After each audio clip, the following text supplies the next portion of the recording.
The car flew off a sharp curve in the middle of a relentless downpour and slammed hard into the side of a hill. The last thing Sarah Bennett saw before losing consciousness was her younger sister standing beneath the headlights, silently watching her through the thick curtain of rain. "My name is Sarah Bennett. I am 37 years old. If someone had told me that the person who would destroy my life was the last family member I had left, I never would have believed them." 3 days before the accident, everything seemed normal. Or at least, that was what I thought. After our father passed away, my sister Megan and I inherited the mountain resort rental company our family had spent more than 3 decades building. On paper, I owned 55% of the business, while Megan owned 45%. Most people assumed Megan was the one truly running the company. She appeared in local magazines. She attended charity events. She always knew how to make people like her. Sarah was different.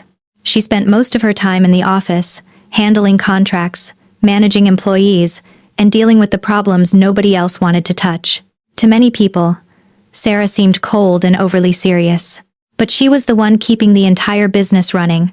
2 weeks before the accident, Sarah noticed numbers that did not add up.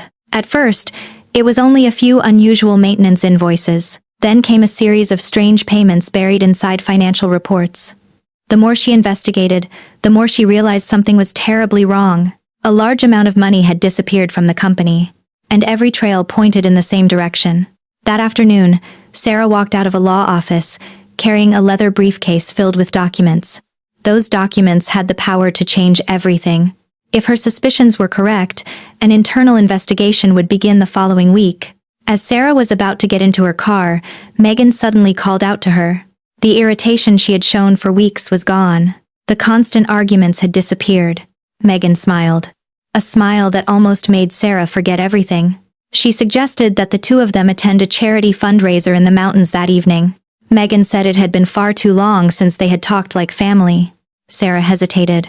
But after months of tension, a part of her still wanted to believe their relationship could be repaired. Rain began falling shortly after they left. The winding mountain road slowly disappeared into a blanket of fog. Halfway through the drive, Megan handed Sarah a bottle of water. It seemed like a completely ordinary gesture. Sarah opened it and took a few sips. 10 minutes later, her head felt unusually heavy. Both of her hands began to go numb. The lights ahead became distorted. The road seemed to spin around her. Sarah fought to focus. She fought to keep the car in its lane, but her body was no longer responding to her commands. The rain grew heavier. The tires slipped across the wet pavement. A violent crash shattered the silence. Then everything dissolved into chaos. In a state somewhere between consciousness and darkness, Sarah saw an SUV stop behind her. Megan stepped out. She hurried toward the wrecked vehicle.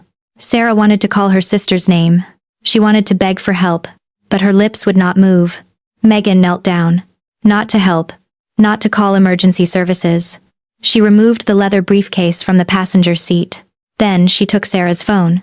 The two sisters locked eyes for a few brief seconds.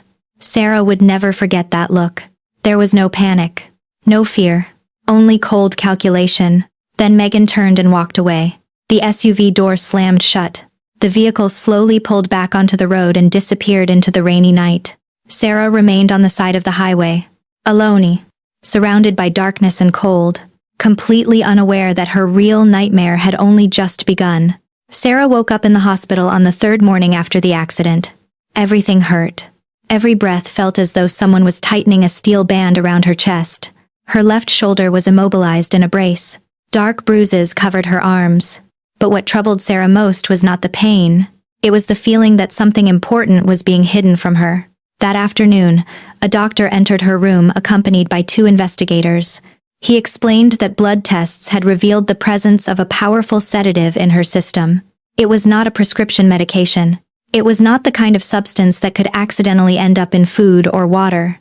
Someone had deliberately given it to her. The room fell silent. It did not take Sarah long to remember the bottle of water Megan had handed her on the way to the mountain resort. But she still could not understand why. Then an unexpected visitor arrived. Her name was Olivia Grant. She was the company's financial controller. As soon as the hospital room door closed, Olivia burst into tears. She admitted that she had been keeping a secret for months, a secret she could no longer carry on her own. From her bag, Olivia pulled out a portable storage drive.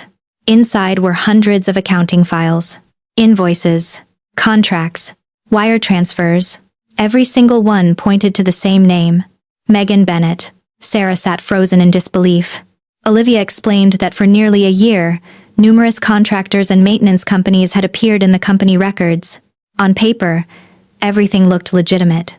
But when she investigated further, most of those businesses did not actually exist. Money from the family company had been routed through multiple intermediary accounts before finding its way back into secret investment funds connected to Megan. The missing amount totaled nearly $900,000. Even the investigators were shocked by the figure. But an even bigger revelation was still to come. The following day, a lawyer specializing in family trusts arrived at the hospital. He brought a copy of Sarah's father's original estate documents. Buried inside was a clause she had never paid attention to. If Sarah died unexpectedly before completing her updated estate plan, full control of the company would automatically transfer to Megan. Sarah felt the blood drain from her face. Suddenly, every piece of the puzzle began falling into place. The missing money, the recent arguments, the meeting with the attorneys, the bottle of water, and the moment Megan abandoned her in the rain. This was no longer an accident. It was a plan. A plan that had been developing for a very long time. But Sarah understood that suspicion alone was not enough. She needed proof. So she decided to do something nobody expected. She pretended. She pretended the accident had affected her memory. She pretended she could not clearly remember what happened on that mountain road. The strategy worked almost immediately. 2 days later, Megan appeared in her hospital room. She brought flowers. She brought words of concern. And most importantly, she brought a folder filled with legal documents. Megan explained that the company was in chaos. Partners needed signatures. Projects needed approval. She suggested that Sarah temporarily transfer management authority to her. Sarah listened quietly. Then she asked a simple question. Was the accident really an accident? Megan froze.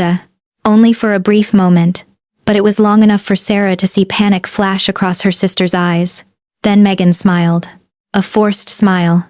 She claimed Sarah was still recovering and not thinking clearly. But as she stood up to leave, she accidentally let something slip. I never thought things would go this far. The words seemed to freeze the entire room. Because Sarah knew one thing. An innocent person would never say that. And for the first time since waking up, she felt closer than ever to the truth. A truth powerful enough to destroy the entire Bennett family. 3 weeks after the accident, Sarah Bennett walked into the Asheville Police Department conference room for the first time since leaving the hospital. The injuries on her body were slowly healing, but the questions inside her heart still had not been fully answered. On the other side of the long table sat Megan, the younger sister who had once been the only family Sarah had left. Megan looked far more worn down than before. Dark circles were visible beneath her eyes. The confidence that had once defined her face had been replaced by exhaustion and tension. Megan sat surrounded by attorneys and investigators. Sarah sat directly across from her. Only a few feet separated them. Yet it felt as though an entire lifetime stood between them. In the days leading up to that meeting, investigators had pieced together almost the entire story. The search warrant executed at Megan's private vacation property had uncovered critical evidence. They found hidden financial contracts, burner phones, undisclosed investment accounts, and massive loans obtained from private lenders. The truth slowly emerged. Megan had not only been stealing from the company, she had also been pouring money into high-risk investments in the hope of making quick profits. Every one of those investments had failed. The debts piled up. The pressure became unbearable. Creditors demanded payment. Megan needed money. A lot of money. And she needed it immediately. Sarah looked at her sister for a long moment. Then she finally asked the question she had carried inside her for weeks. Why? The room fell silent. Megan lowered her head. Nobody spoke. At last, she answered quietly. Because I was tired of living in your shadow. Sarah froze. Megan let out a bitter laugh. Since childhood, people had always believed Sarah was the more capable one, the more trustworthy one, the one better suited to lead. Even though their father had divided ownership almost equally, Megan had convinced herself that he trusted Sarah more. Years of silent jealousy had slowly turned into resentment. Resentment had turned into greed, and greed had led her to choices she could no longer undo. Then something unexpected happened. The lead investigator placed an old file on the table. Inside were handwritten letters their father had written before his death. One letter, addressed to the family attorney, clearly stated his wish for both daughters to lead the company together as equal partners. He believed Sarah excelled at operations. He believed Megan excelled at growing the brand. He had never wanted one daughter to replace the other. As Megan read the words, her lips began to tremble. For years, she had built an entire story in her mind. A story in which she was the forgotten child. But the truth was completely different. The person she had been fighting all along was never Sarah. It was her own insecurity. A few minutes later, investigators presented the full case. Financial records, witness statements, transaction logs, and evidence connected to the accident on the mountain road. Megan understood that it was over. There was no way out. As two officers approached, she looked at Sarah one final time. Her eyes were red with tears. The anger was gone. The defiance was gone. All that remained was regret. In a quiet voice, Megan asked one last question. "Will you ever forgive me?" Sarah sat in silence for a long time.